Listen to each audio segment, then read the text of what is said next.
Buenas tardes, señorías. Reanudamos la sesión con la comparecencia del tercero de los ponentes constitucionales de los que hoy disfrutamos, don Miguel Roca.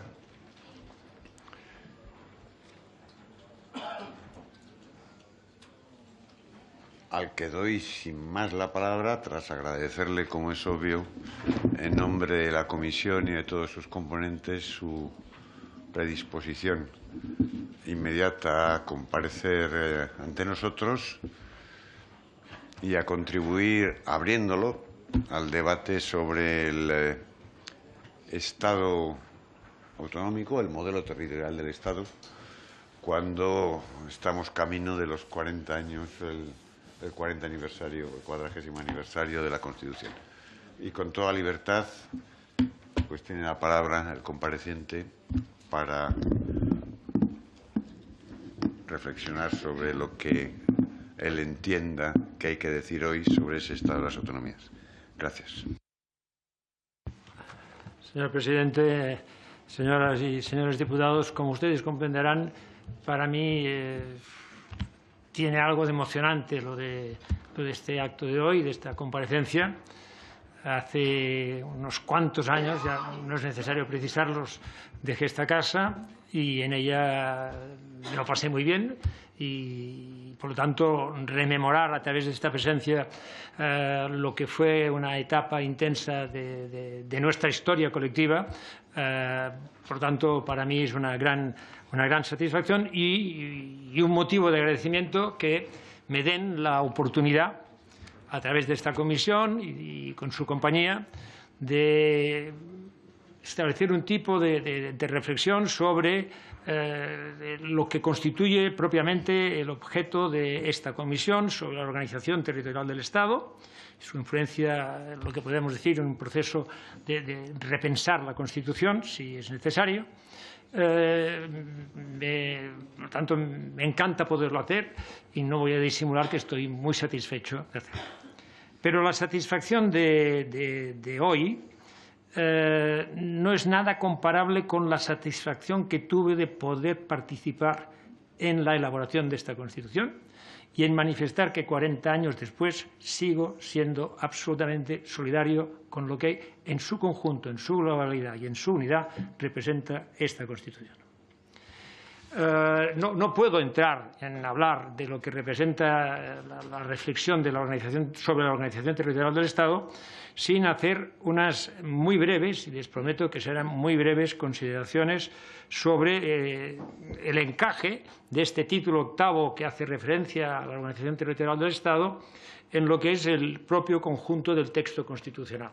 El texto constitucional es uno y en esta unidad de interpretación, lógicamente, no podríamos contemplar un apartado de este texto tan fundamental sin contemplar lo que, como visión global, puede representar. Y lo hago desde, no refiriéndome a lo que en aquel momento representó, sino, sobre todo, hoy, 40 años después. 40 años después quiere decir que por primera vez en la historia de España tenemos un texto constitucional que ha garantizado la normalidad democrática e institucional en nuestra vida a través de un texto constitucional. Es un hecho insólito. Y, por lo tanto, les invito a que el orgullo y la satisfacción con lo que contemplo yo este hecho, esta circunstancia, la compartamos entre todos. Es un hecho excepcional, es un hecho que nos da valor, nos debe dar, yo entiendo, incluso confianza para pensar en lo que podemos superar de futuro. 40 años. Segundo punto, que estos 40 años descansan en un consenso modélico. En un consenso modélico. Por primera vez también en la historia de España, por primera vez en la historia de España, hubo una Constitución que no era el reflejo de una mayoría contra una minoría, sino que por primera vez en la historia de España esta Constitución fue el reflejo de un pacto, de un acuerdo, lógicamente en la que hubo renuncias, es lógico, no hay pacto sin renuncias, todo lo demás no sé, es puro sofisma, es decir, no hay pacto sin renuncias, pero estas renuncias se integraron en un pacto que tiene en su conjunto un valor que todos pudimos aceptar en un momento determinado. Consenso modélico. Tercer punto, también por primera vez en la historia de España, un texto constitucional fue sometido al referéndum popular. Nunca se había hecho. Nunca se había hecho. Nunca. Y en aquella ocasión fue sometido al referéndum colectivo de todos los ciudadanos y, además, con una alta participación, y un 88,5% de los ciudadanos dieron su sí a esta Constitución y, si me permiten, en Cataluña el 91,5%. Por lo tanto, cuando se hable más adelante en esta intervención inicial y sometida a su interrogatorio posterior, pero en esta se hable de algunas otras cuestiones, evidentemente, de cara a lo que puede ser la reforma un día de este texto constitucional, no debemos olvidar de que en aquel momento el 88,5% de la población dijo sí. Dijo sí. Y, por tanto, es evidente que ahora, yo creo que compartiremos, seguramente si se ratificase sería un porcentaje menor. ¿Vale? Sí. No hay ninguna otra propuesta alternativa que pueda hoy asumir la responsabilidad de alcanzar casi el 89% de conformidad de los ciudadanos españoles. Por lo tanto, las propuestas alternativas, que pueden existir legítimamente, tienen un reto, que es igualar el 88,5%. Es un reto. Y por último, hay una cuestión que debo señalar, que es que esta es la Constitución que nos abre las puertas de Europa. Nos abre las puertas de Europa. Y también, como reconocimiento excepcional, no se podía, por ejemplo, entrar en el Consejo de Europa sin una Constitución que tuviese base democrática, y España, con el compromiso de todas las fuerzas políticas, pueda asumir la presencia en el Consejo de Europa incluso antes de la aprobación formal de la Constitución, con el compromiso de todas sus fuerzas políticas. Por lo tanto, hay motivos, yo creo, suficientes para definir un escenario del que hoy, 40 años después, podemos estar satisfechos. Con una última característica de este texto, que lo sitúo aquí como final de esta valoración inicial, porque, diríamos, juega de puente hacia el terreno de la crítica que también puede ser contemplada, que es una Constitución flexible, con la que han podido gobernar mayorías de signo ideológico distinto, que ha podido tener lecturas distintas, que ha podido, diríamos, ser interpretada desde visiones tanto doctrinales como jurisprudenciales como políticas distintas, encontrando en la propia flexibilidad de la Constitución la manera de ser adaptada a la evolución de los tiempos. Flexibilidad. Dicho esto, no puedo resistirme a una pequeña tentación personal, señor presidente, pido excusas. Es decir, una de las críticas que se formula contra esta Constitución, a veces se oye decir, es que fue la Constitución que se hizo bajo el miedo y bajo condiciones infamantes. Ridícula acusación. Ridícula acusación. No, que nadie me aplaude. No. Se lo pido, por favor. Ridícula acusación, porque es, para entendernos, no querer reconocer la valentía y el coraje que muchos aportaron a este proceso. Mientras esto pasaba, mientras elaborábamos la Constitución, 63 personas murieron asesinadas por el acto de terrorismo. Pero eran unos cobardes los que lo hicimos. Teníamos miedo. Tanto miedo como que después, el 23 de febrero del 81, nos la quisieron devolver. Tanto miedo. Por lo tanto, tengo que decir, no puedo aceptar el límite ni del miedo ni de los condicionamientos. No lo puedo aceptar. Y creo que uno de los motivos que hoy podemos recordar con orgullo es de que, fíjense, la disposición final derogatoria de esta Constitución legitima todo un esfuerzo de construcción democrática y de recuperación democrática. La disposición final derogatoria. No hay una disposición final derogatoria en ningún tipo de Constitución con la contundencia, con la amplitud, con la universalidad, diríamos, de voluntad de cambio que representa la disposición final derogatoria de la Constitución del 78. Dicho esto, ya está, esta es la Constitución. Y hay un título que es el título de la organización territorial, que es el objetivo de su reflexión, a la que intento aportar mi aportación. Al tiempo de elaborar la Constitución, España se enfrentaba a muchos problemas y la Constitución, obviamente, debía intentar dar respuesta a todos estos grandes problemas. Dentro de esta selección había un tema que era el de la organización territorial del Estado para dar respuesta a peticiones que estaban, diríamos, en el conjunto de la reivindicación democrática.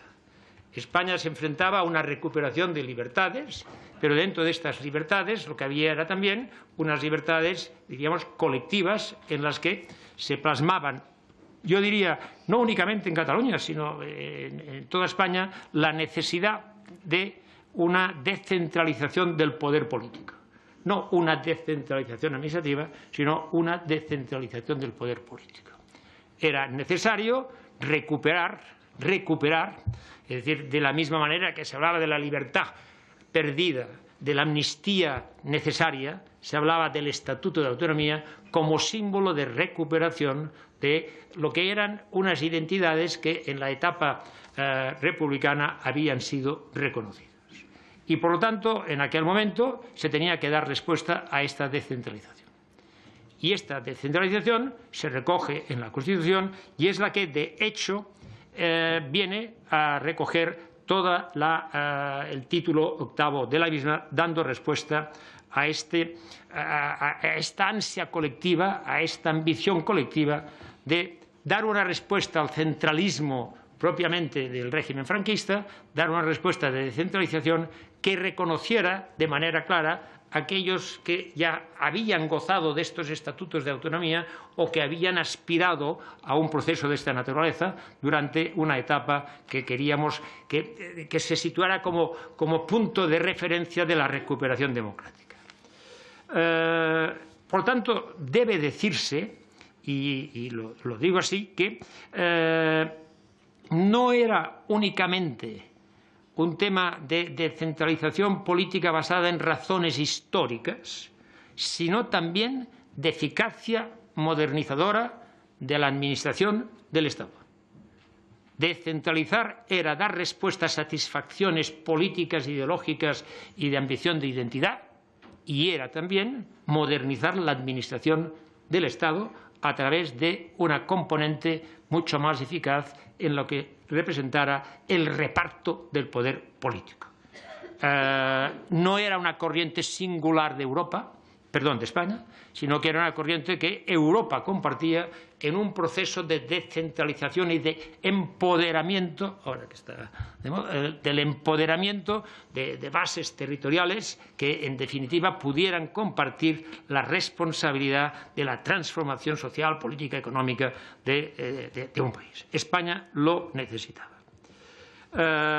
Y esto es lo que, en definitiva, se intentó dar respuesta a través del título octavo, siguiendo muy claramente, yo creo que se puede decir, el modelo alemán, muy claramente, y en menor medida el modelo italiano, en menor medida, pero el modelo alemán sí, con una diferencia que, para satisfacción de todos nosotros, hemos de decir: la landerización alemana la hicieron los tanques americanos.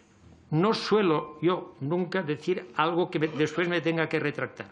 No busco esto, no me retracto. la hicieron los tanques americanos para dividir la tentación de un poder que en la etapa de los nazis había representado un riesgo para la humanidad.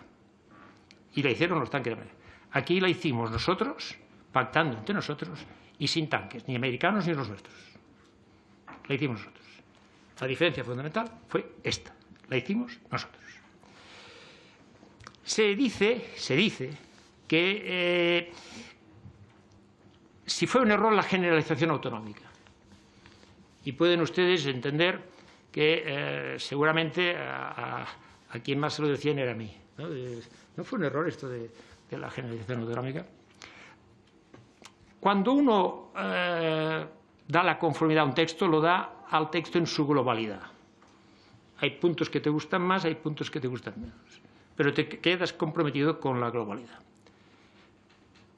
La generalización autonómica tenía absolutamente un sentido. Yo no puedo negar a nadie el derecho que quiero para mí. No lo puedo negar a nadie. Hay una limitación, obviamente, la contrapartida. No puedo renunciar a nada porque los otros no lo piden. Pero aquello que yo aspiro para mí no se lo negaré a nadie.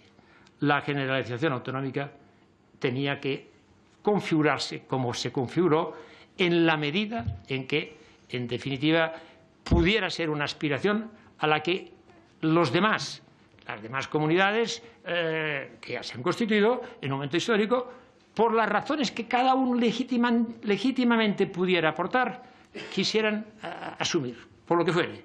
Pero la generalización autonómica ahí debía estar. Por otra parte, la generalización autonómica siempre te plantea un problema, que es decir, en la época republicana no se habían formalizado más documentos, más textos autonómicos que los que de Cataluña, el País Vasco y Galicia. Es que nos dieron muy poco tiempo en la época republicana para hacer nada. Nos dieron muy poco tiempo, porque había pues unas bases de Caspe y otras de Baena en Andalucía que intentaban hacer algo más. Por lo tanto, bueno, nos dieron muy poco tiempo. Es decir, mire usted, como no tuvieron tiempo, no me parece, en todo caso, una razón democrática de mucho peso. La generación autonómica se planteó y debe asumirse.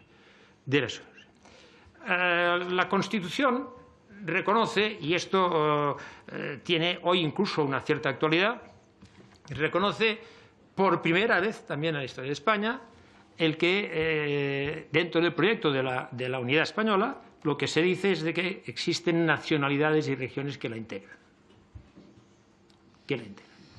Este concepto de nacionalidad ha sido, yo diría que ha sido progresivamente discutido.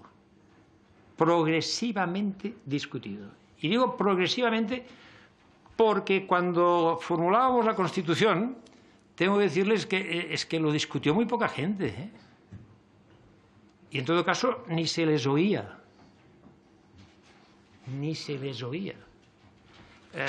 Y en un momento determinado, uno que fue ponente constitucional y por el que tengo todo el respeto, que fue don Manuel Fraga, en el Pleno hizo una oposición a este término por decir que esto de la nación de naciones, era una cosa muy, muy peligrosa. El Pleno rechazó esta enmienda. En una intervención, por cierto, de contraposición por parte de don Chiqui Venegas, que estuvo pues muy brillante en sus razonamientos. Hoy sé que todo esto genera mucha polémica. Es decir, cuando se habla de la realidad plurinacional, ustedes comprenderán que yo, por mi edad, lo que me sitúo son los discursos de la tribuna de hace muchos años. Y allí de la realidad plurinacional se hablaba don Miguel Herrero, hablaba don Gregorio Peces Barba, citando a Anselmo Carretero, hablaba Jordi Soletura, es decir, se hablaba con bastante normalidad de esto y no pasaba nada.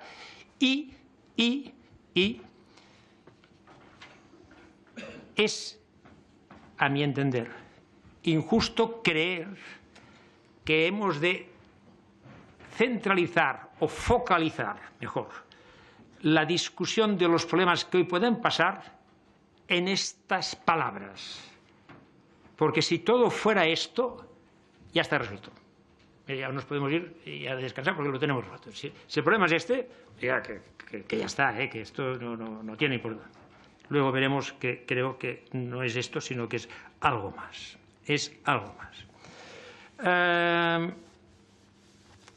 No, porque en definitiva la Constitución del 78 en el tema de la organización territorial, esto ya es más complicado lo que voy a decir, no era un paso hacia nada. Era una propuesta con voluntad de encuadrar de una manera permanente, indefinida, en la misma manera que cualquier concepto en política tiene un valor permanente o indefinido, en cualquier momento. Es decir, no se puede dar, diríamos, ahora no podemos modificar la organización territorial del Estado porque en el año 78... Claro que no podemos modificar, no sé, ya hablaremos de ello, pero esto es obvio, porque muchas cosas quiero recordarles a todos ustedes, muchos de ustedes son muy jóvenes y por lo tanto no lo sabrán, pero el servicio militar en este país era obligatorio. E incluso la Constitución tiene la ingenuidad de decirlo. ¿Se acuerdan?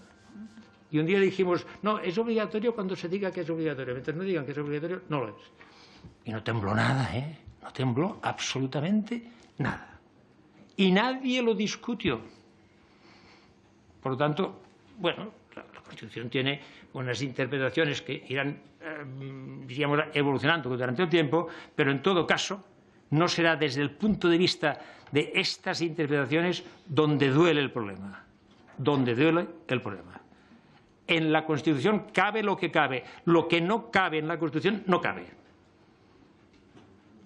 Lo que no cabe, no cabe.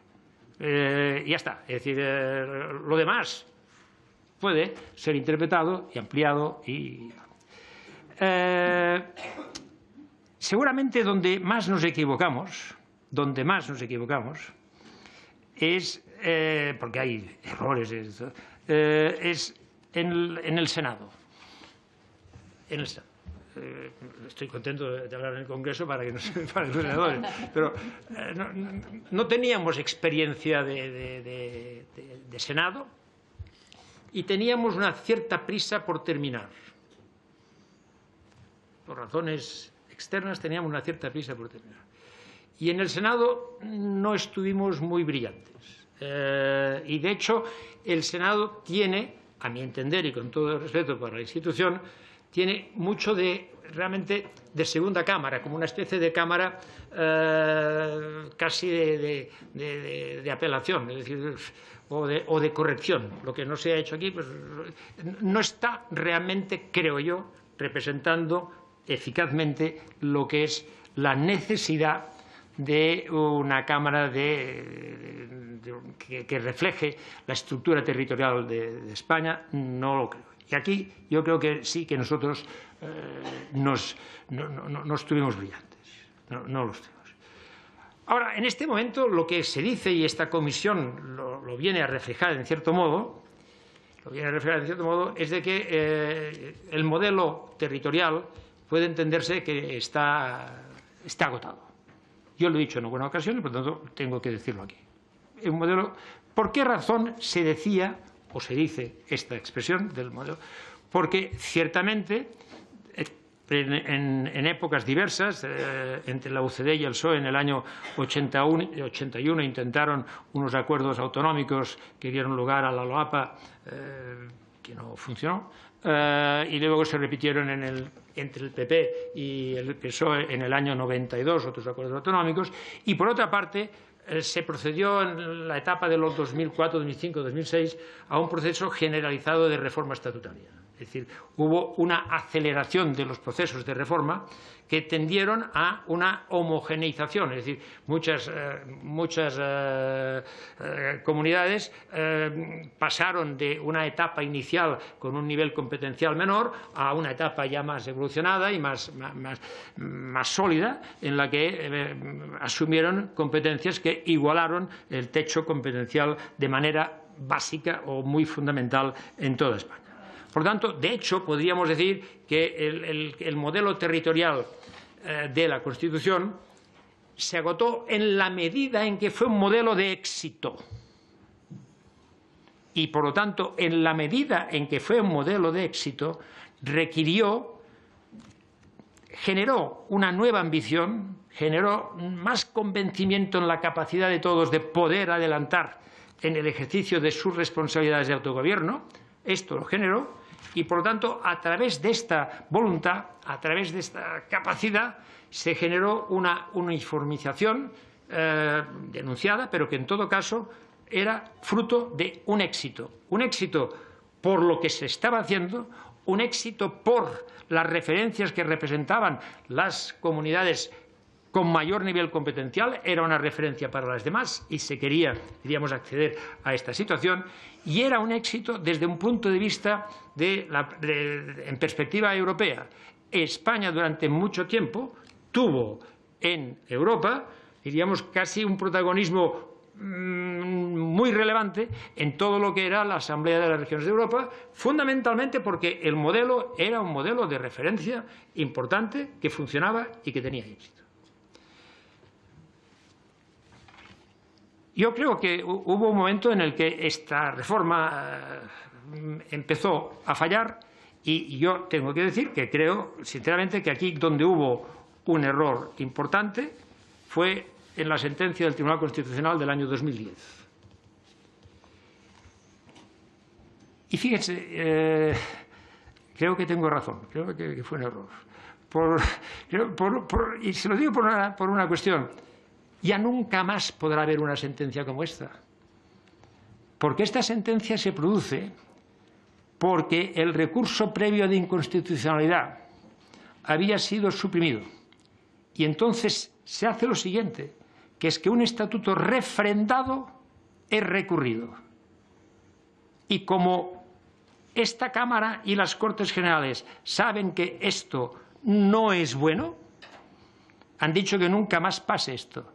Y han dicho los estatutos, las reformas de los estatutos, solo podrán ser recurridos con carácter previo antes del referéndum. Por lo tanto, cuando se dice la sentencia fue un error, yo diría que es un error bastante compartido, porque las Cortes Generales creyeron que sí, que era mejor que hubiera sido un recurso previo antes del referéndum. Es decir, lo que es evidente es que cuando los ciudadanos hablan, en última instancia, decirles después, mire, pero ahora el tribunal va a decir, es complicado. Sobre todo, déjeme decir, porque hemos inaugurado con aquella sentencia lo que diríamos las sentencias interpretativas. No es inconstitucional en la medida en que se interpreta así, cosa que ha de entender el tribunal que esto cuesta un poco, o sea, cada día hacer la reflexión, ¿lo puedo decir o no lo puedo decir? Es decir, la sentencia en su doctrina interpretativa referida, por ejemplo, al concepto nacional o al concepto de lengua, es un ejercicio interesante, doctrinalmente interesante, pero complicadillo, complicadillo. Yo soy, hasta que me echen, pero soy presidente del Museo Nacional de Arte de Cataluña. No sé, Museo Nacional de Arte de Cataluña y no pasó nada. Es decir, hace bastante tiempo que existe y no pasa nada. Discutir si he de interpretar que con esto digo museo o digo no sé qué, esto es bastante complicado. La sentencia no marcó una referencia simplemente para Cataluña, sino para todo el modelo. Para todo el modelo de organización territorial. Para todo el modelo de organización territorial. Y esto es complicado. Quiero recordarles, porque me parece que tengamos presente de que en un momento determinado con la LOAP había un proyecto de ley que se tramitó en la última legislatura, diríamos, de UCD, que era el proyecto de ley por el que se decía cuándo se podía utilizar la palabra nacional y cuándo no se podía utilizar, tal, que dio lugar a una intervención brillantísima de un diputado socialista fallecido en terribles circunstancias, que fue Ernest Lluch, una intervención muy brillante. Aquella ley no se aprobó, decayó con la legislatura y nadie más la ha presentado a lo largo de la historia de esta Cámara. Nadie más. Si estos son los problemas, esto lo hemos de resolver. Si estos son los problemas, estos no van por aquí. Yo creo que en este momento deberíamos reconocer que no. Ahora, sí que es evidente que el modelo de organización territorial puede ser perfectamente revisable, puede ser mejorado. ¿Es necesario para ello, y tengo que volver atrás, es necesario para ello reformar la Constitución? Puede ser, no lo sé. En todo caso, la Constitución nos da mucho margen todavía para, sin necesidad de reforma, poder acometer cambios trascendentes en lo que pueda ser la organización territorial del Estado. Cuando hablamos con todos los actores, los operadores del momento, desde el punto de vista político, hay puntos que son de constante referencia. Es decir, el tema de financiación, el sistema de financiación de las comunidades autónomas. El sistema de financiación de las comunidades autónomas es un tema de la Ley Orgánica de Financiación de las Comunidades Autónomas.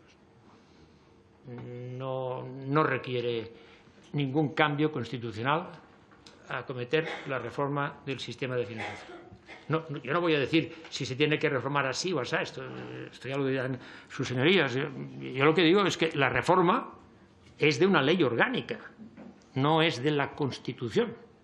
No es de la Constitución. Es una reforma que afecta a la Ley Orgánica de Financiación de las Comunidades Autónomas. Y esto puede acometerse sin necesidad de ningún tipo de reforma constitucional. Puede acometerse la reforma del Senado. Esto es más complicado, lógicamente.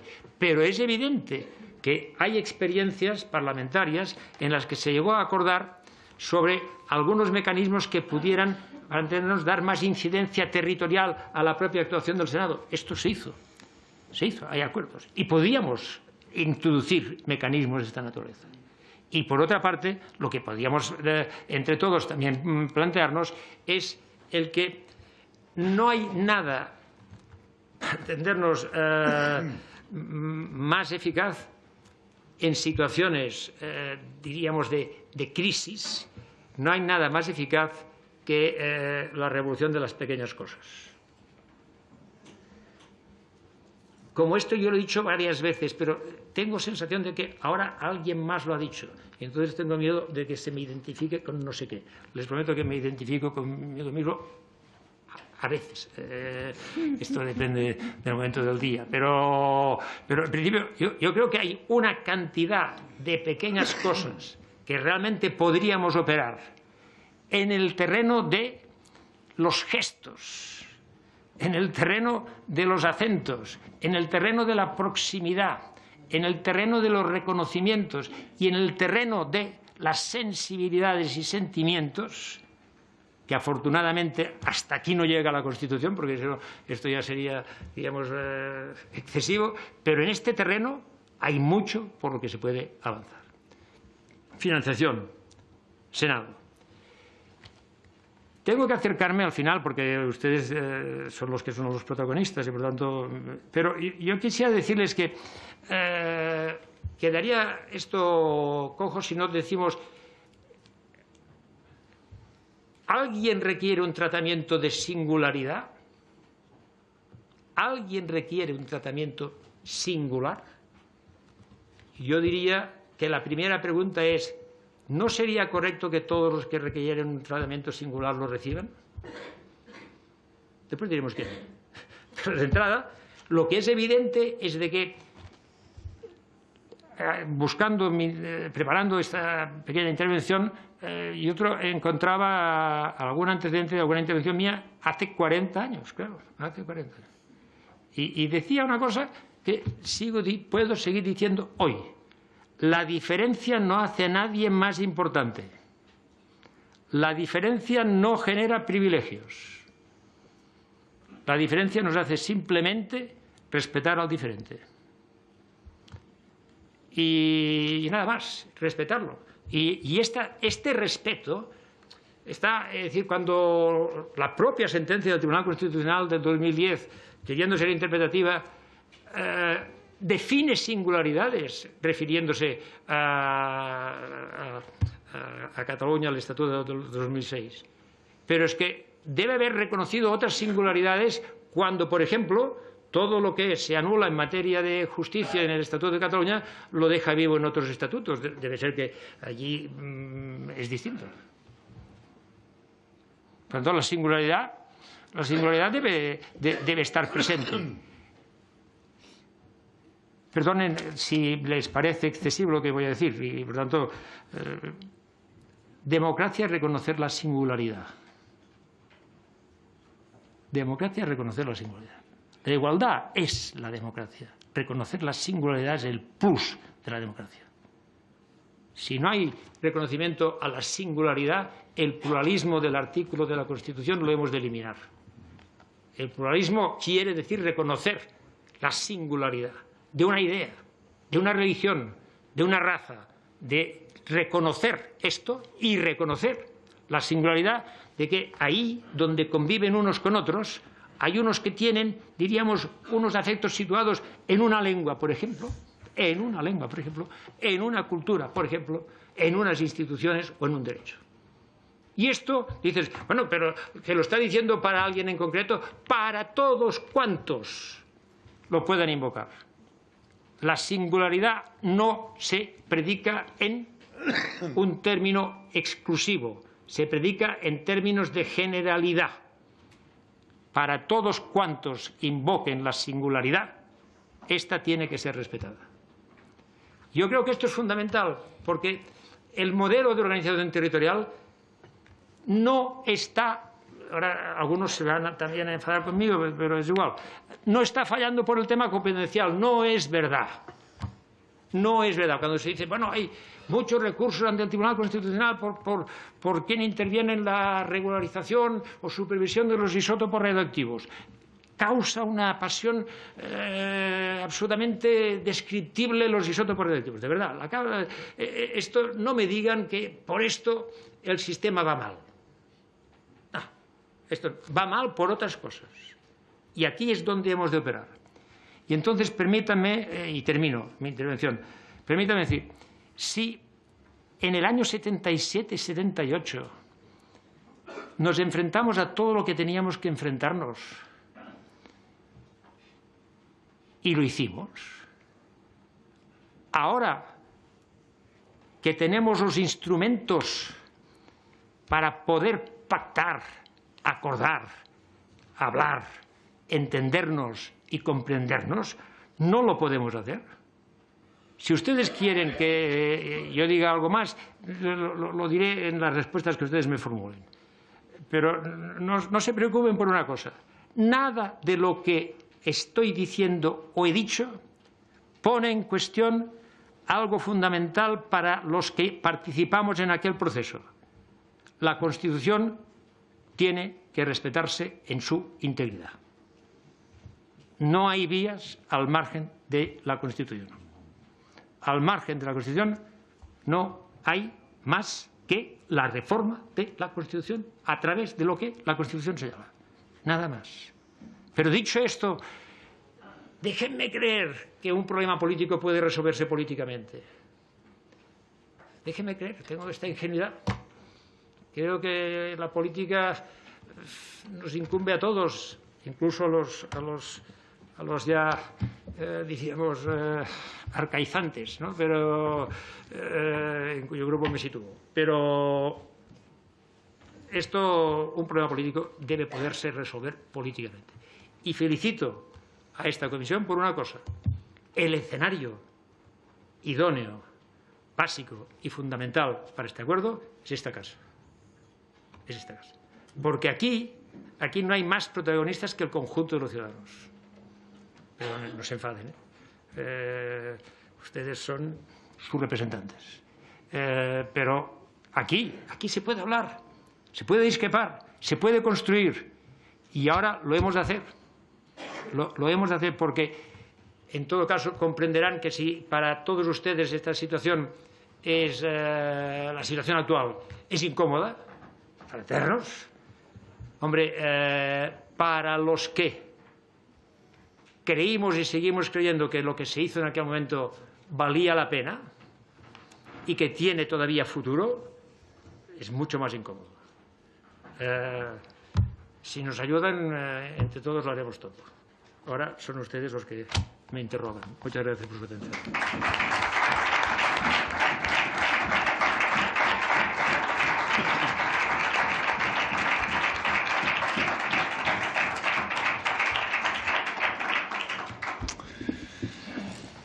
Muchas gracias, señor Roca. Después de lo que nos ha dicho, no tenga duda, le vamos a interrogar. Y creo que con renovado interés después de oírle. En consecuencia, en nombre del Grupo Parlamentario Socialista, señora Lastra, tiene la palabra. Muchas gracias, señor presidente. Señor Roca, ha sido un auténtico placer escucharle. Es un honor que esté que es su casa, en esta comisión. Sabemos que está dispuesto a volver las veces que sea necesario, no lo descarte. Y permítame comenzar mi intervención y mis preguntas con una reflexión como usted acababa. Nosotros compartimos la ingenuidad del señor Roca y creemos que un problema político se resuelve con política.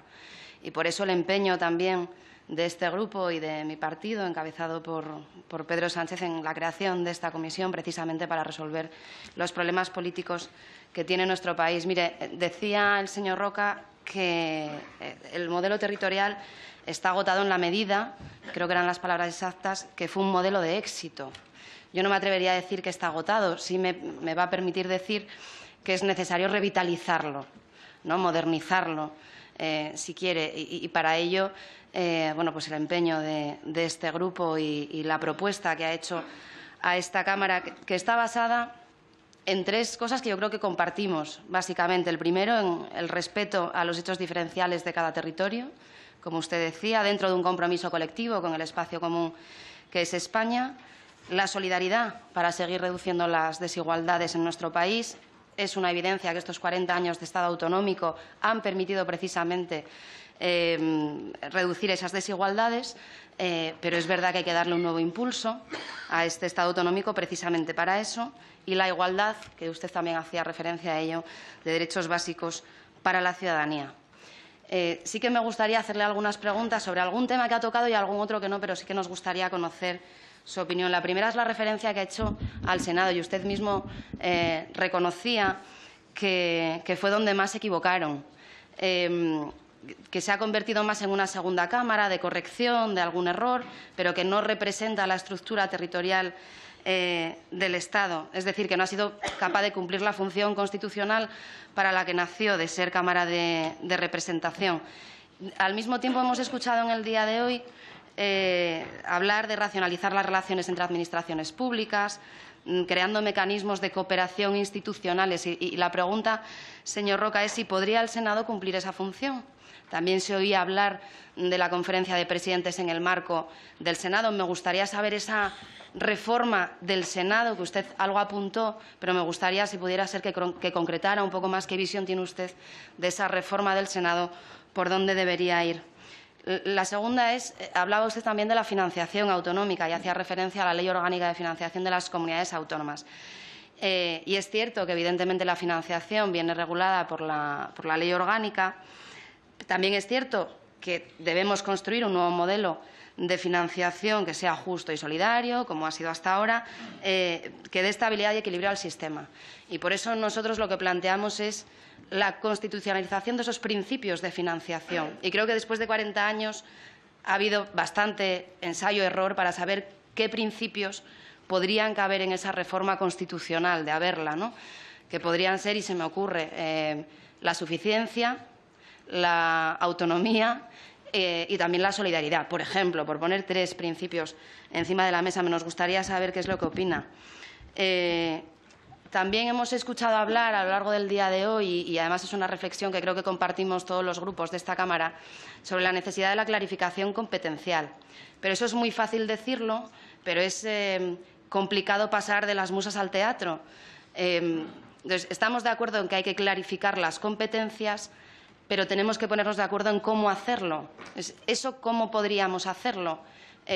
Diciendo en la Constitución cuáles son las competencias del Estado, como escuchaba hoy a otro padre de la Constitución, y que éstas no sean delegables ni compartidas, y que todas las demás, las que se excluyan, de estas competencias del Estado sean de las comunidades autónomas. Era una propuesta que nos hacían esta mañana y también me gustaría saber lo que opina. Esta Constitución, estamos de acuerdo en que fue la puerta o que dejó la puerta abierta a Europa, ¿no? Gracias a ella estamos hoy precisamente en Europa. Me gustaría saber si considera necesario articular formas de participación de las comunidades autónomas en las instituciones europeas, porque es algo que también se reclama desde las propias comunidades autónomas y me gustaría saber qué opina. Y, por último, hemos oído hablar durante mucho tiempo de lealtad. A mí me gusta decir federal, aunque a algunos no les guste el término, pero a mí sí que me gusta, a nosotros sí que nos gusta hablar de lealtad federal. Y me gustaría saber cómo constitucionalizar esa lealtad federal. Y, por último, señor Roca, le decía al inicio que ha sido un placer tenerle con nosotros, que es todo un honor compartir esta comisión con usted, que nosotros consideramos, porque además lo vivimos como partido que ya existía hace 40 años y que también fue uno de los padres de nuestra Constitución, que lo que se hizo hace 40 años fue un ejercicio de valentía, de coraje político, de ser capaces, de gente que venía de muy distinta ideología, ponerse de acuerdo por el bien común de un territorio, pero sobre todo una ciudadanía que tenía auténticos anhelos de libertad y de democracia, y que estos han sido, como también decía esta mañana, los 40 mejores años de la historia de nuestro país, y que la voluntad, creo que de todos los miembros de esta Cámara, es al menos otros 40 años tan brillantes como lo que ustedes consiguieron. Así que muchas gracias, señor Roca.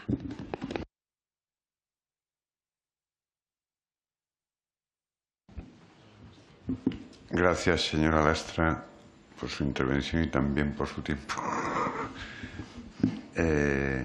En nombre del Grupo Parlamentario de Ciudadanos, señor Prendes.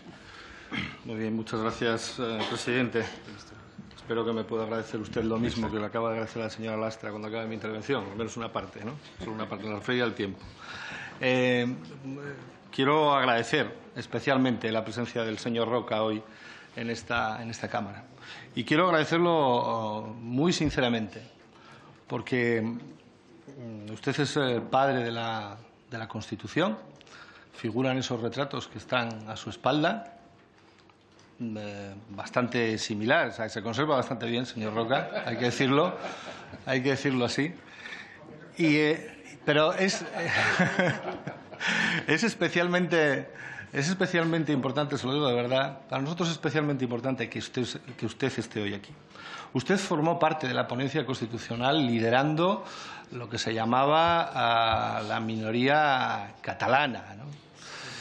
Y representando de alguna manera a un espacio político que era el nacionalismo, no sé cómo llamarlo, no quiero añadirle adjetivos, ¿no? Pero sí el nacionalismo que tenía una vocación de participar en la construcción de esa España que estaban haciendo. Y esa vocación se demuestra con su participación en esa ponencia constitucional, una participación que, hay que decirlo en honor a la verdad, decisiva y muy importante. Y por lo tanto yo quiero agradecerle que hoy usted esté presente aquí, porque en esta Cámara, ahora mismo, y en esta Constitución que está tratando sobre la reforma de lo que ustedes construyeron en el año 78, ese espacio político que usted representaba en aquel momento, yo creo que no está representado. No está representado porque voluntariamente no ha querido estar representado. Y se mantiene al margen. Y es muy importante dos cosas de las que usted ha dicho.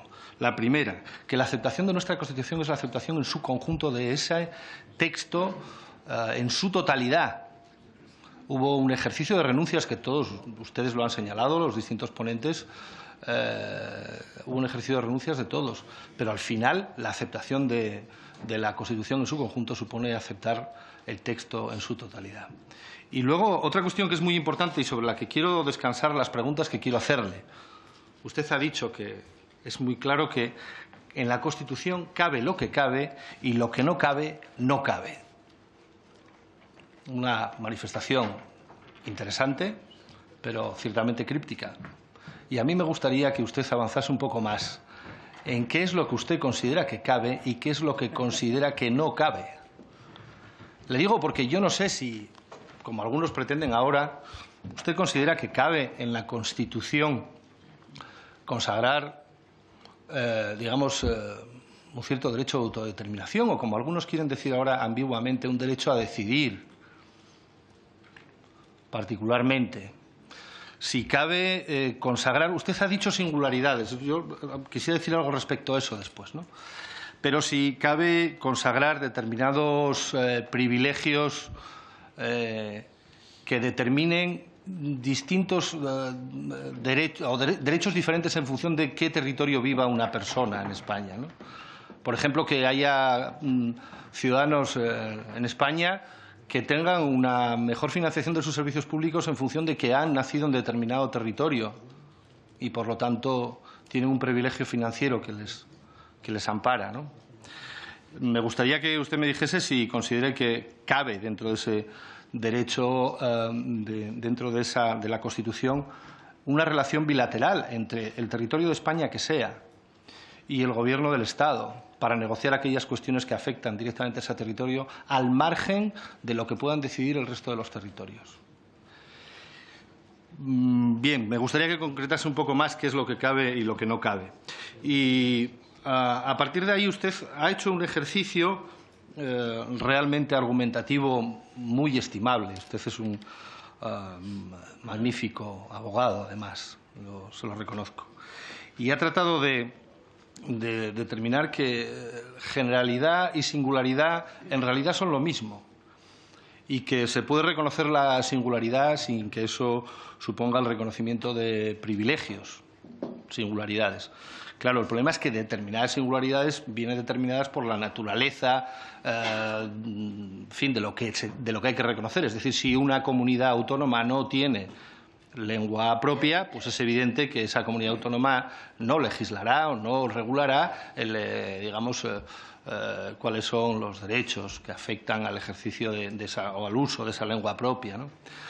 Pero esa singularidad, vuelvo a decirle, puede conducir a consagrar determinados privilegios, por ejemplo, en el ámbito financiero, que están proscritos por el artículo 138.2 de nuestra Constitución, que dice que en ningún caso lo que venga recogido en los estatutos de autonomía podrá determinar diferencias de carácter económico o social entre los españoles.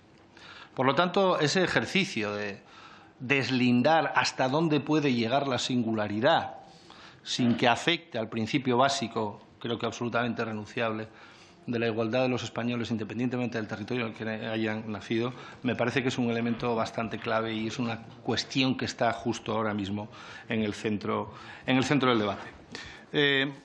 Y luego, finalmente, usted ha dicho que el error es, voy a terminar, el error fue la sentencia del Tribunal Constitucional, que ese fue un gran error, esa sentencia, pero hay que decir que esa sentencia anula 14 artículos de texto estatutario amplísimo, amplísimo. Y volviendo al principio, cuando usted decía, en la Constitución cabe lo que cabe y cabe lo que no cabe, pero ¿quién decide lo que cabe o lo que no cabe? Y si nuestro intérprete constitucional, que es el Tribunal Constitucional, decide que algo que han pactado en una determinada Cámara territorial, y posteriormente ha pasado incluso por esta Cámara, no cabe en la Constitución, no cabe reconocer también que el ejercicio de guardián de la Constitución, de intérprete de la misma y, por tanto, de determinación si cabe o no cabe, es precisamente el Tribunal Constitucional y de nadie más, y que, por lo tanto, la aceptación de esa Constitución implica la aceptación de sus sentencias en primer lugar. Esa es la cuestión. Bueno, nada más. Quiero finalizar agradeciéndole nuevamente su presencia aquí, que nosotros le damos especial valor por lo que usted representaba en el pasado y porque esperamos que ese espacio político regrese nuevamente digamos, a este espacio común de debate y discusión entre todos, el debate sobre lo común que entre todos tenemos que acordarlo y no acordarlo desde extramuros de la Constitución, que es tanto como decir extramuros de esta Cámara o extramuros de la legalidad. Nada más y muchas gracias. Gracias, señor Prendés. En nombre del Grupo Mixto tiene la palabra, en primer lugar, por parte de Compromís, el señor Baldoví. Moltes gràcies, senyor president. Reiterar les paraules que he pronunciado esta mañana. Ha estat un goig escoltar-lo, senyor Roca. y agradecerle su presencia hoy aquí con una intervención tan brillante como la que ha tenido y con la cual aprovecho para decir que estoy muy de acuerdo. Ha dicho usted que se equivocó con el Senado. ¿Qué cree que deberíamos hacer con el Senado?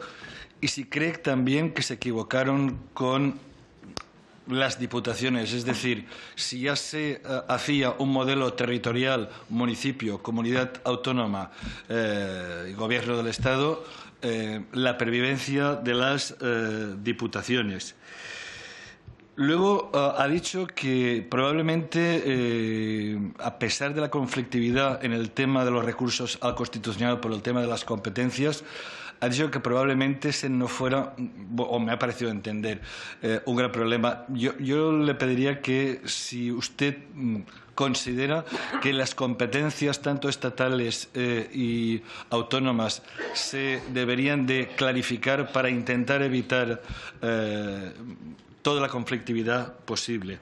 Luego, en la financiación, es una pregunta que hemos hecho ya esta mañana y que además has hecho tú ahora mismo, si cree que el modelo de financiación, que es justamente diríamos, el moll de l'os de todo esto, si se debería estar presente en la Constitución o bien quedarse en esa ley orgánica.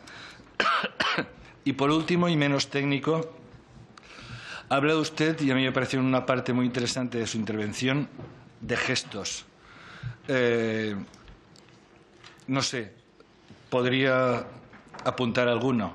Sería bueno que se apuntaran algunos gestos, porque algunos queríamos también hablar de otros temas y no solo de un solo tema. Muchas gracias. Muchas gracias, señor Baldoví. En nombre de Unión del Pueblo Navarro, señor Ayí.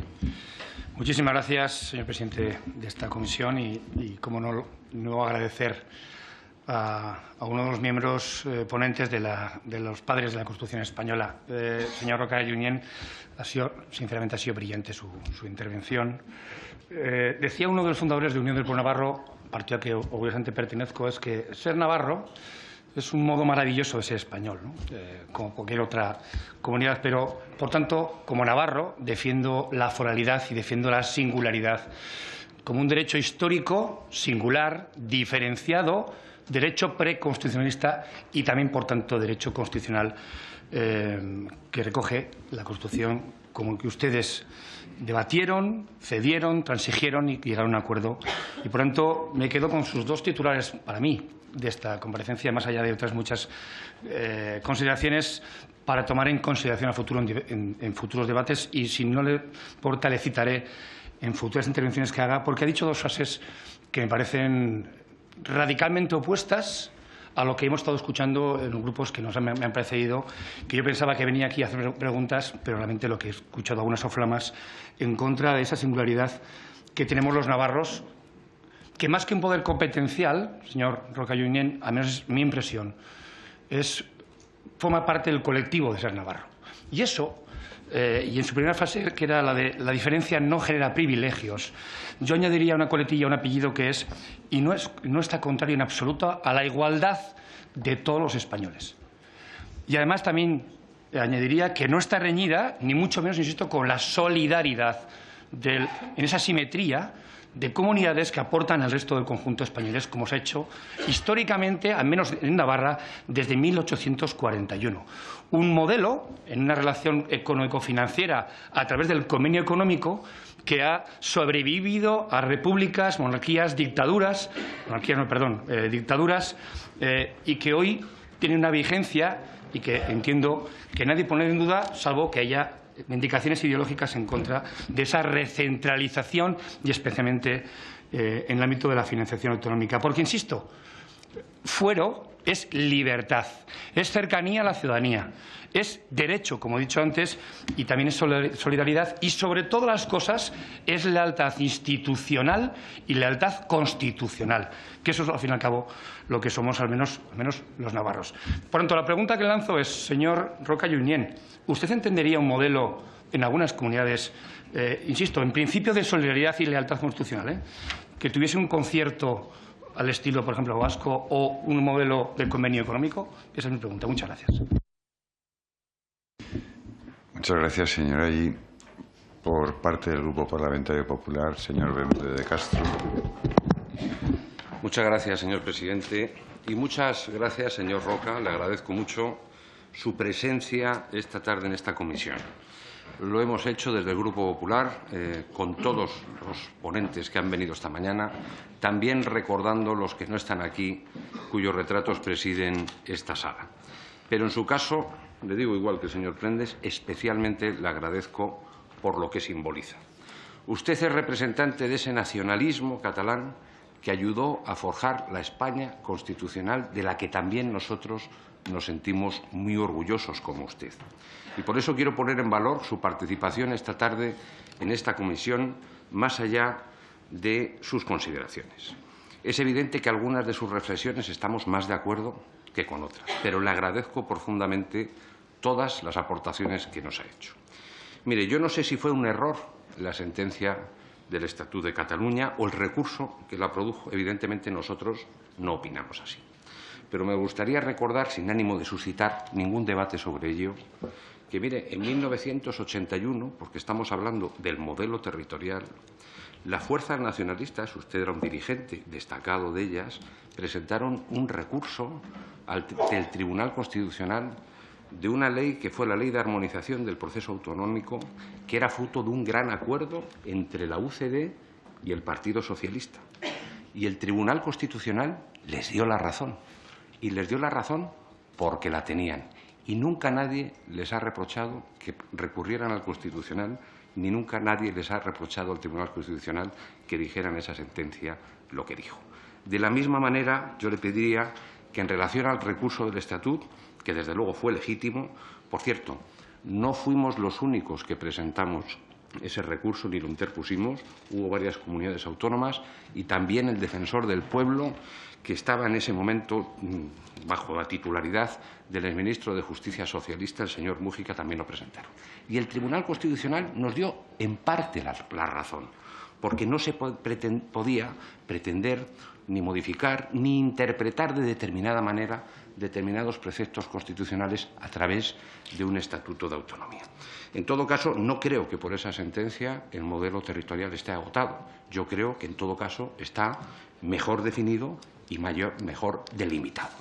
Pero de la misma manera le tengo que decir, y usted lo ha recordado, que ese supuesto ya no se va a volver a repetir en el futuro. Y me parece muy interesante. Creo que deberíamos profundizar más en ello, porque, y en su día pasó casi desapercibido, hemos vuelto a recuperar el recurso previo de inconstitucionalidad para los casos de reforma de los estatutos de autonomía.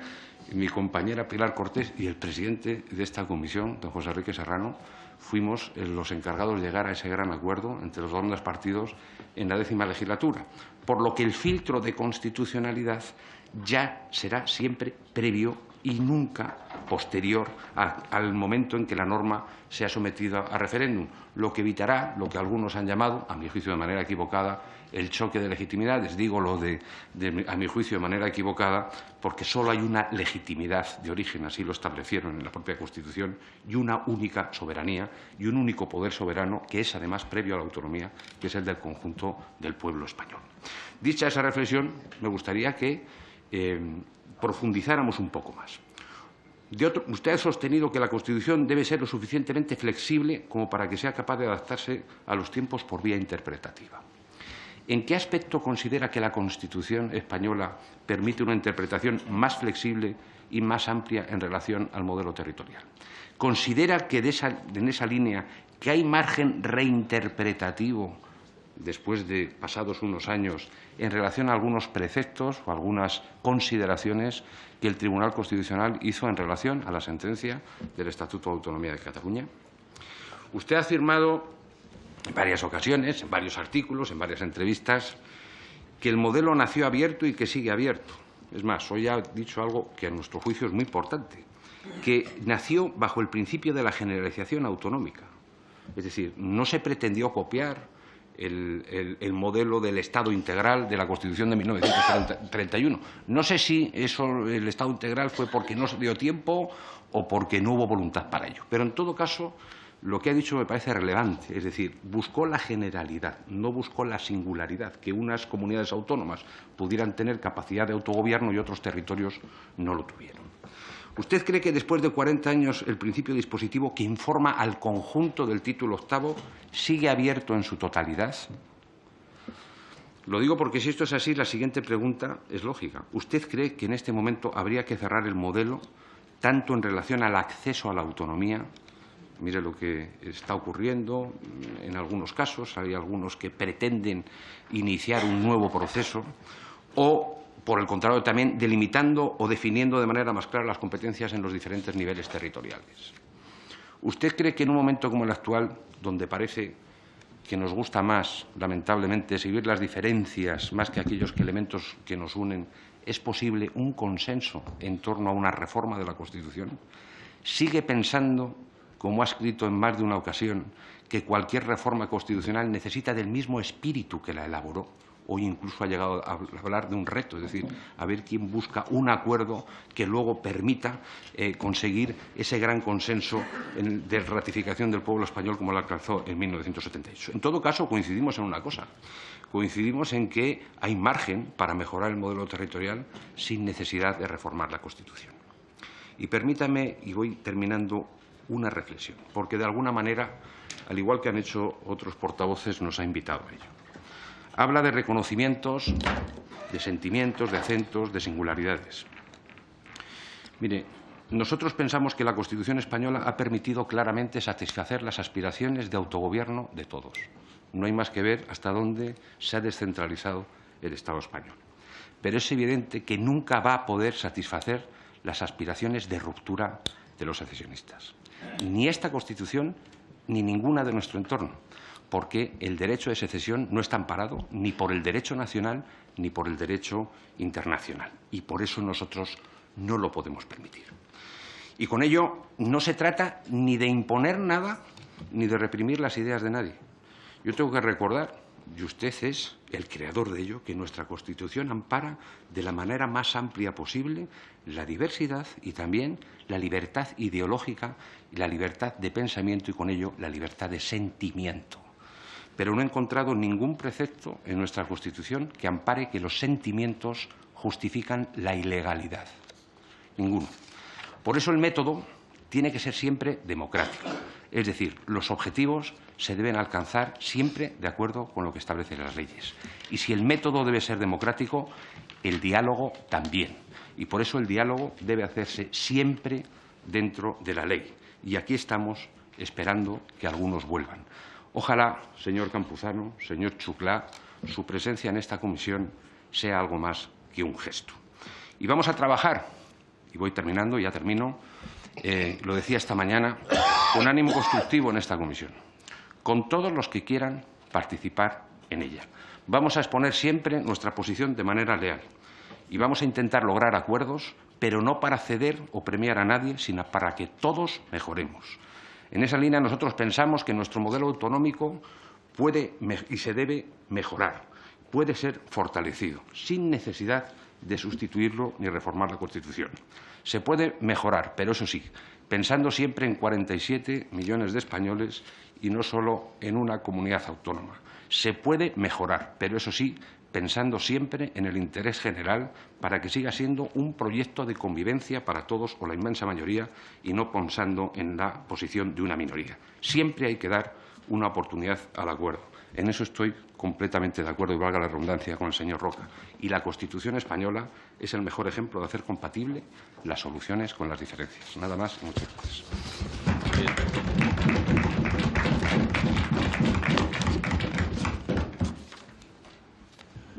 Gracias, señor Bermúdez. Señor Roca, su turno. En primer término, muchas gracias a todos los intervinientes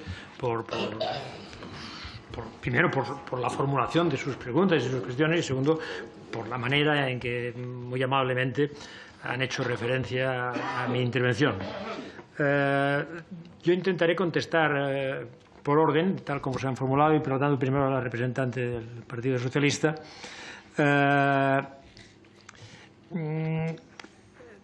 Yo creo que no debo cruzar una línea que es la de la propuesta concreta de decir ahora el Senado que haga esto, que haga aquello. Me parece que no me corresponde a mí. En todo caso, son ustedes los que lo deben decidir. Yo lo que digo es que el Senado necesitamos en una estructura de un Estado complejo, como se dice doctrinalmente, un Estado complejo necesita un escenario en donde se encuentren y hablen cada día sobre aquello que les afecta no únicamente desde una perspectiva del interés general, que el Congreso de los Diputados los puede representar, sino desde una perspectiva de lo que son los intereses de cada una de las comunidades. Es decir, que cada uno sepa, oye, no sé si te das cuenta de que esto que vais a hacer en este punto de aquí a nosotros nos afecta una barbaridad, por esto y por aquello. Tiene que haber un conocimiento recíproco de esta vivencia. Yo creo que el Senado no puede ser simplemente una Cámara tan amplia en donde se repite, para entendernos, cualquier ley, que el proyecto de ley que se haya tramitado en esta Cámara, pues allí van a haber unas enmiendas y es lógico, pero yo lo que estoy entendiendo es de que cada comunidad tiene especificidades. En problemas de agricultura unos la viven de una manera y otros la viven de otra manera. Y en problemas industriales unos lo viven de una manera y otros lo viven de otra manera.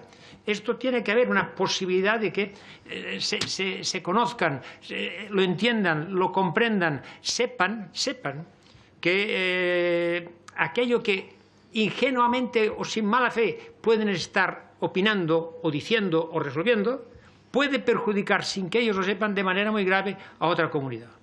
Tienen que conocerse más. En Europa no es ningún secreto. En Europa hay un parlamento, hay los primeros ministros y los jefes de Estado que van y se ven y hablan y todo lo que sea, pero hay una comisión de representantes permanentes que decide mucho, y que son aquellos señores que se reúnen y conocen muy bien y dicen, oye, en esto ayúdame porque yo tengo un problema. Es decir, el Coreper es muy importante para la vitalidad de Europa, muy importante. El Senado puede cumplir una función de esta naturaleza. Usted decía, los principios de la LOFCA tienen que ser... La solidaridad, no se preocupen, la Constitución la mencionan constantemente. Este es un tema peligrosísimo. ¿Qué voy a decir yo? Es decir, imagínese usted que yo suelto ahí diciendo que a mí me parece que el principio de ordinalidad no está mal. Pues no sé, mañana tendré a alguien que dirá fatal, tal. E incluso, si me permite, dentro de cada uno de sus partidos habrá unos que dirán que de acuerdo y otros que dirán que están en contra. Esto pasa, en las mejores familias nos pasa. Yo no lo diré. Lo que digo es que en este momento hemos tenido unos problemas, ha habido un elemento que ha perjudicado sensiblemente la situación autonómica actual, que es una crisis económica muy fuerte. Y, evidentemente, la revisión del sistema de financiación de las comunidades autónomas en épocas de austeridad subida es complicadillo. Pero parece que esto remite, ¿no? Parece que esto se respira. Pues no dejemos que llegue la otra crisis, empecemos ya. Es decir, porque la otra vendrá, un día u otro, desgraciadamente llegan, son cíclicas. Pero aprovechemos este momento para revisar en profundidad el sistema de financiación de las comunidades autónomas. Yo creo que nadie, si estuviera aquí el ministro de Hacienda, no creo que esté satisfecho de administrar el FLA. Es que no lo creo. O sea, déjeme decir, sería malsano si le gusta. No. Es decir, porque lo que es bueno es de que se administren ellos. No voy a administrar yo esto de aquí. Pues esto es una revisión en profundidad del sistema de financiación de las comunidades autónomas. Y esto es una cosa que se puede hacer en un momento de coyuntura favorable. Clarificación de competencias. Ciertamente, este es un tema en el que es objeto de muchos debates, hay muchos artículos de muchos catedráticos hablando del tema de la clarificación de las... Yo, con toda sinceridad, creo que esto es mucho más fácil de lo que nos parece. No me creo que el problema sea la clarificación de las competencias. Lo que sí que les tengo que decir con toda sinceridad es que cuando leo a alguien que debe decir hay que hacer un proceso de recuperación de competencias tal, no hay ningún presidente de comunidad autónoma de España que acepte devolver competencias. Este concepto, archívenlo. En todo caso, las interpretará. Pero devolver competencias, ni el de la comunidad autónoma más pequeña demográficamente, no digo menos importante, más pequeña demográficamente, lo va a aceptar. No lo acepta nadie. Es decir, devolver es una palabra prohibida. Imagínense ustedes un mitin final de una campaña electoral autonómica en el que el candidato a la presidencia dice: yo propongo devolver competencias. Hombre, este gana seguro. No va. Por lo tanto, clarificar con mucha... Porque es que esto del ejercicio de las competencias es algo que ahí está escrito y da derechos y no es muy complicado. La participación en Europa yo creo que es fundamental. Es fundamental.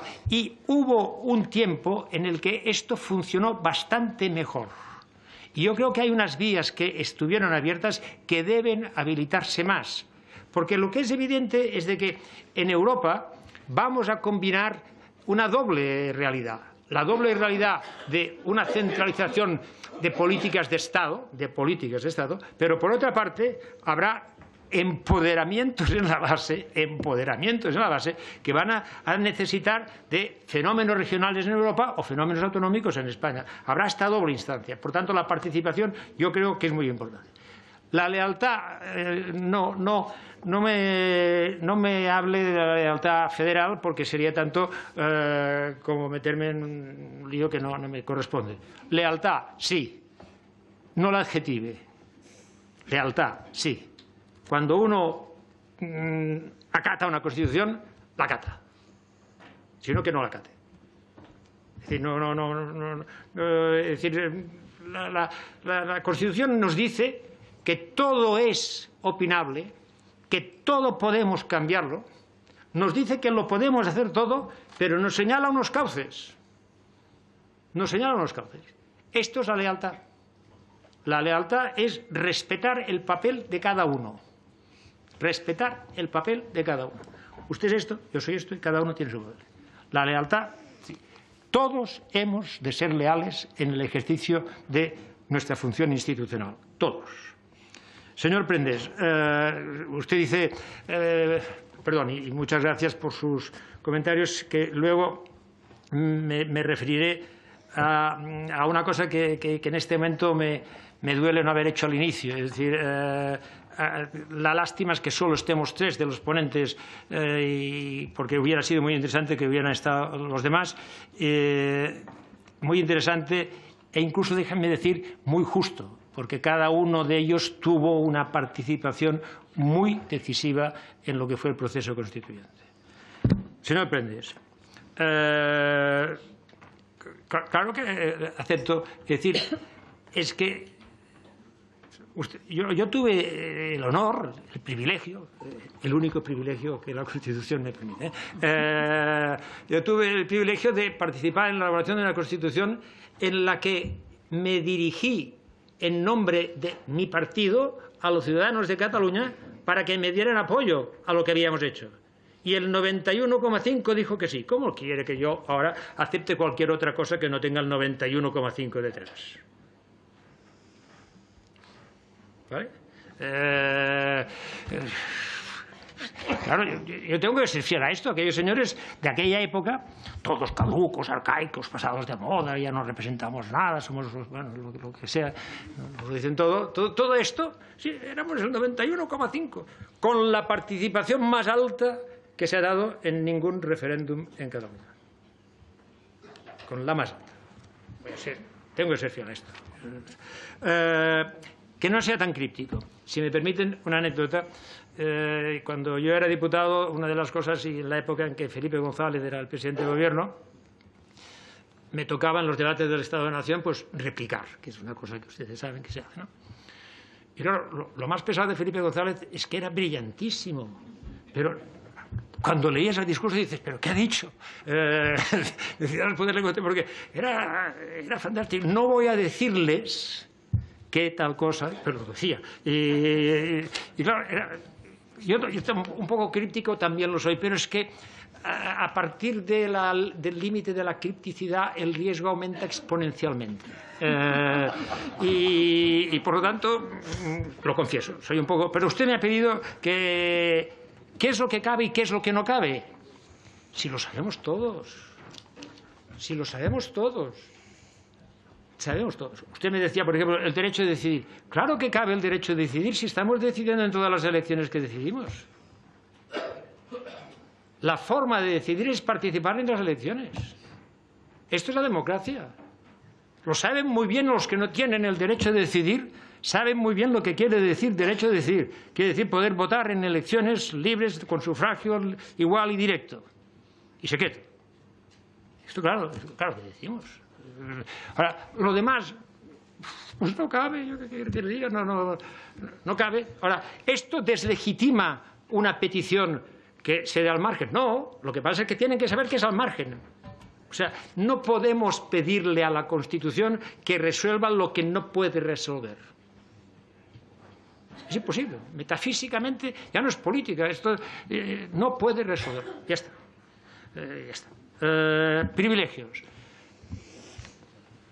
No pido privilegios para nadie. Para nadie.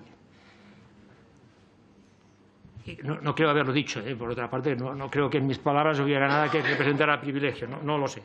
Ahora, la libertad es un equilibrio. Siempre, siempre. Es un ejercicio de equilibrio. Y un equilibrio, uno de los componentes de este equilibrio, es entre la diversidad y la igualdad. Entre la diversidad y la igualdad. Este es un equilibrio muy complicado, pero hasta el punto de que, como usted sabe, hemos pasado de lo que era prohibir la discriminación a permitir y estimular la discriminación positiva para recuperar la igualdad. Porque la diversidad es más difícil a veces de reconocer que la propia igualdad. Y por lo tanto hemos tenido muchas veces que primar un tipo de acción. ¿Para qué? Para que la diversidad se acercara a la igualdad. Pero igualdad y diversidad son las dos caras de una moneda democrática. La democracia que no convive con la diversidad a mí me daría apuro. Y déjeme decir que quizá, con toda sinceridad, no es que le convenga, pero usted y yo deberíamos pensar lo mismo, porque para problemas muy actuales el equilibrio entre la igualdad y la diversidad sería muy bueno que todos lo practicaran. La sentencia del Tribunal Constitucional, contesto en este sentido a ambos intervinientes, luego contestaré al señor Bermúdez directamente, yo no me he referido al recurso. Yo me he referido al error de que después de un referéndum el tribunal se pronuncie. Y es tan cierto lo que digo que ustedes han intentado que no vuelva a producirse nunca más. Por tanto, por algo debía ser. ¿O es que de repente la divina providencia les dijo, ¿por qué no os volvéis a eso? No, la divina providencia y alguna cosa más, porque siempre actúa muy localizadamente, focalmente. Por tanto, dijo, mire usted, ustedes aquí hemos cometido algo que no se entiende, y que no se entiende por los ciudadanos. Dicen, hombre, pues que aprendan derecho. Hombre, no todos, afortunadamente, pero porque sería muy aburrido. Pero lo que sí es cierto es de que aquellos señores dijeron, ya, hemos ido a votar diciendo que esto ya estaba pactado, había pasado por todos. Y ahora vienen unos señores y nos dicen que no. Y dicen, estos señores no se leyeron la sentencia. Claro que no. Claro que no, es que no se la leen. Y usted me dicen, uno de los dos, perdón, yo hice un recurso, yo lo firmé, contra la LOAPA. Yo lo firmé contra la LOAPA. No había habido referéndum. Es que esta es la diferencia.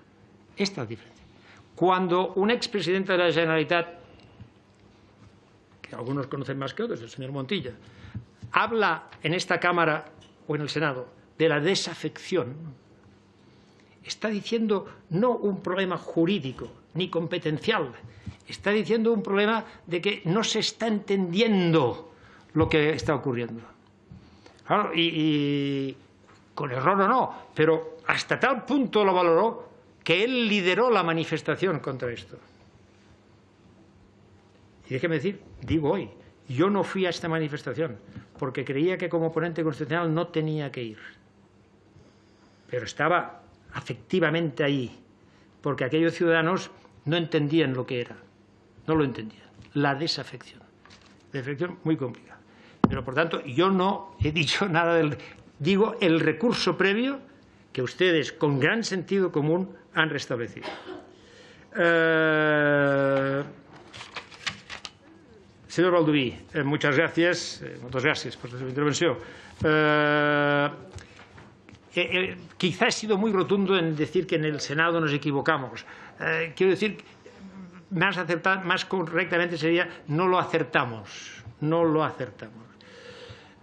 De hecho, hoy yo me inclinaría por un Senado con un modelo más alemán, un modelo más representación muy directa incluso del propio Ejecutivo. Yo me inclinaría del propio Ejecutivo, porque de esta manera allí lo que se está negociando son ejercicios de competencias que está administrando el propio Gobierno de cada una de las comunidades autónomas. Pero yo creo que esto... Y ahora yo creo que si nos ponemos de acuerdo diciendo el Senado tiene que asumir más esta función de coordinación, me parece que con esto habremos dado un paso muy importante. Las diputaciones también. No lo sé. Yo lo único que sé es que las diputaciones... Yo he tenido momentos complicados en mi vida política y curiosamente, el momento más complicado fue cuando dejé la política. Que entonces un presidente de la Generalitat, no lo era en aquel momento, me encargó hacer que presidiera una comisión en la que estaban presentes todas las fuerzas políticas para hacer una elaboración sobre un informe de la organización territorial en Cataluña. Y aquello, incluso, pues tengo algunos pequeños municipios que me declararon persona non grata. ¿Por qué? Porque, claro, dices que un municipio de 30 habitantes es difícil que subsista. Y dices, hombre, quizás que lo agrupemos. Un follón espantoso. Y las diputaciones es muy curioso. Siempre se dice que las diputaciones sobran. Pero cuando te acercas a cualquier sustitución, se genera una reacción importantísima y la Diputación se revitaliza, pero enormemente. Hoy, la Diputación, que en Cataluña hace 10 años era como una especie de objetivo principal de dar, hoy veo que no se habla mucho. Ha recuperado terreno. Claro, déjeme decir que, claro, la Diputación tenía un origen histórico con la división de Javier de Burgos en el año 1833 y, por tanto, esto tenía un resabio. Ahora esto, claro, es que 1833 ya queda lejos y las Diputaciones se han ido acreditando por sí mismas y, por tanto, no creo que sea hoy objeto de preocupación especial. La Constitución debería recoger temas de financiación. En este momento, si yo tuviera que dar una opinión, yo no lo haría. Porque si hay algo que tiene que ser muy flexible y adaptarse al tiempo, es un tema de esta naturaleza de financiación. Y, por tanto, más creo en un pacto alrededor de la LOFCA que propiamente constitucionalizar algunos ingredientes que lo rigidizarían demasiado. Me he salido al final.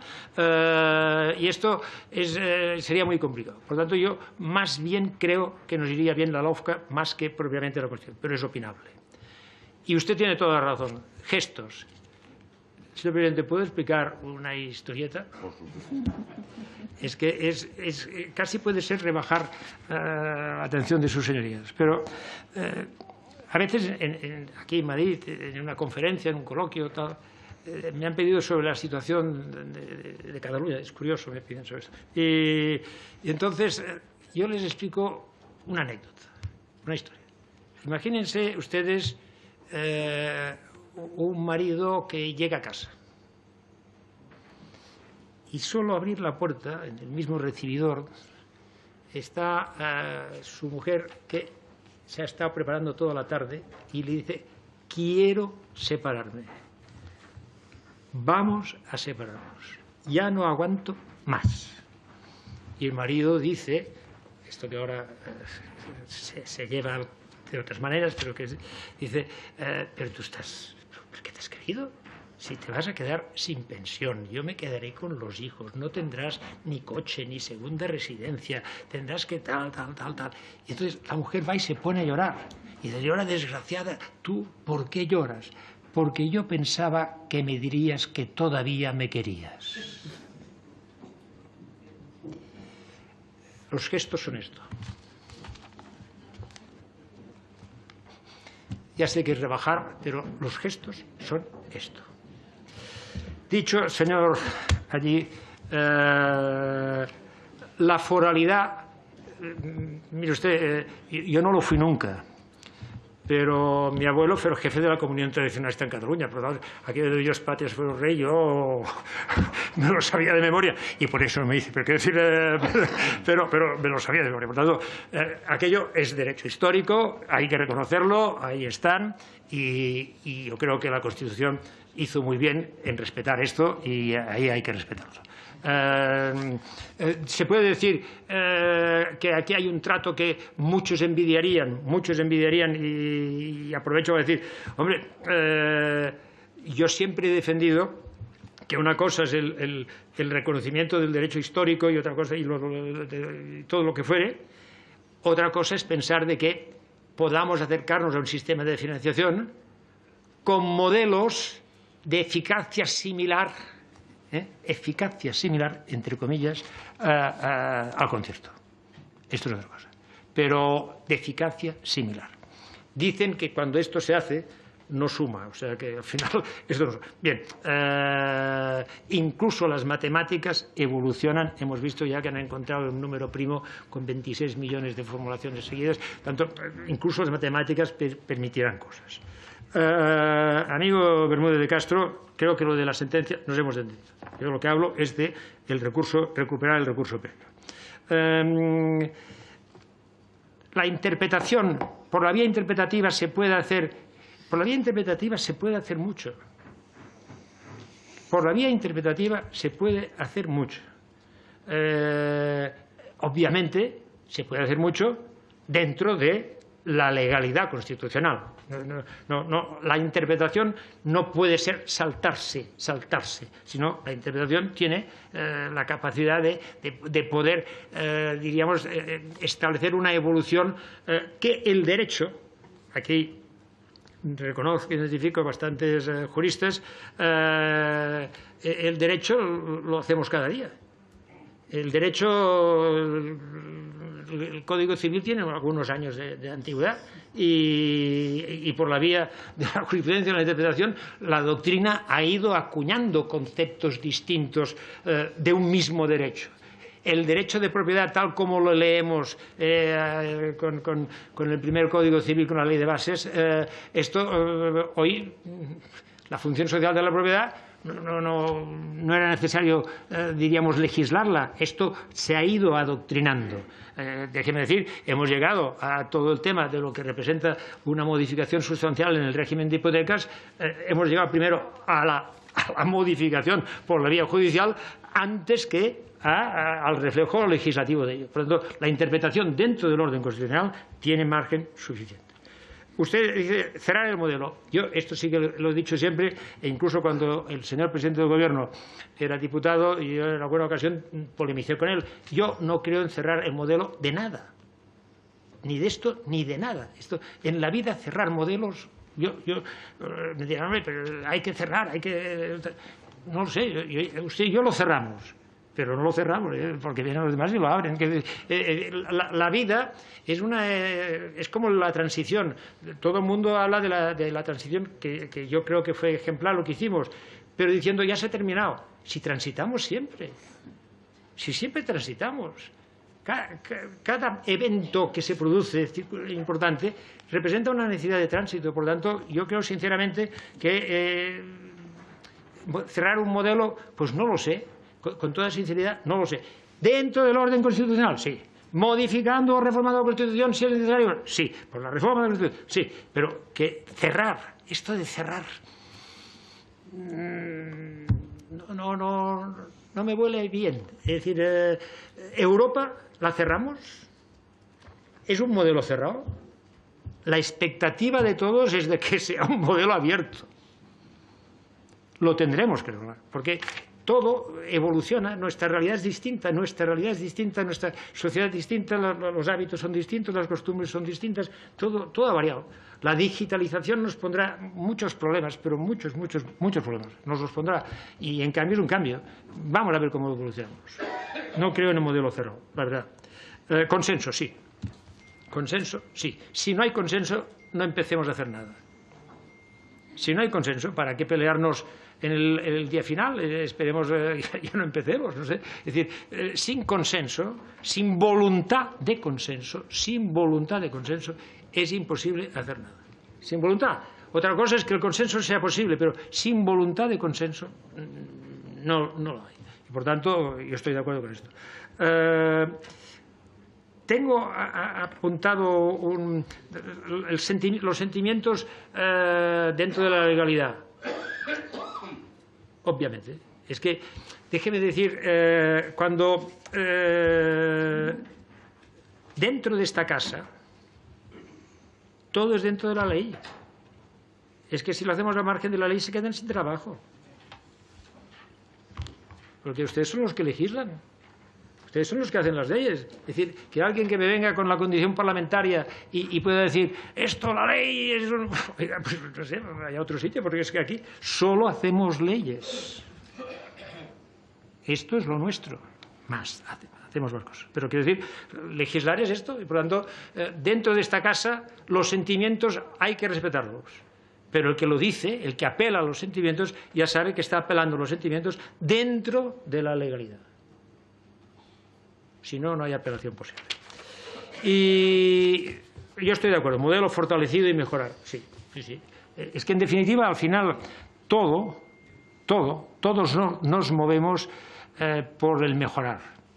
Saben ustedes aquella manifestación que se celebraba en Chicago y de los sindicatos, un día reivindicativo, el 1 de mayo, había una manifestación y uno de los que miraba cómo pasaban, estaba allí y dice, oye, ¿y qué piden?